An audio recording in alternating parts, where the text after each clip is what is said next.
Serbuan keroyok vaksin di Kabupaten Oku terus berjalan. Pemerintah Kabupaten Oku melalui Dinas Kesehatan bekerja sama dengan Polres dan Kodim menggelar serbuan vaksin hingga tingkat kecamatan. Serbuan vaksin dilakukan secara serentak di tingkat kecamatan. Di Kecamatan Batu Raja Timur, terlihat antusias masyarakat untuk mendapatkan vaksin masih cukup tinggi, baik itu dosis pertama dan kedua dengan jumlah mencapai hampir 1.000 orang.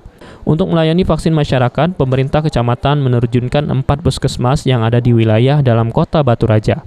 Camat Batu Raja Timur, Ogan Amrin mengungkapkan, Dinas Kesehatan sudah menyiapkan banyak dosis vaksin sehingga target vaksin akan menampung sebanyak-banyaknya.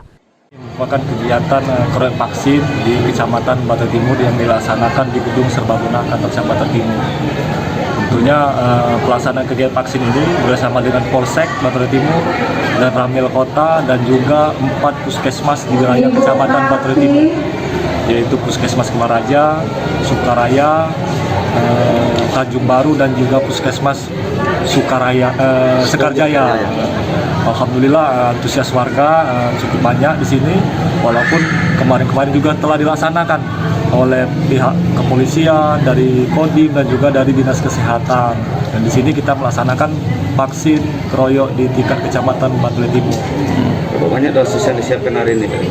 Untuk ketersediaan dari dosis ini berdasarkan info dari kami Dinas Kesehatan bahwa banyak dinas stok vaksin. Untuk itu kami di sini target ya semaksimal mungkin. Alhamdulillah sampai sekarang sudah hampir 800 warga yang telah vaksin, baik itu vaksin 1 dan vaksin 2. Tidak hanya di tingkat kecamatan, untuk mencapai target nasional, Kecamatan Batu Raja Timur juga melakukan serbuan vaksin di tingkat desa dan kelurahan. Ari Pranika, PAL TV.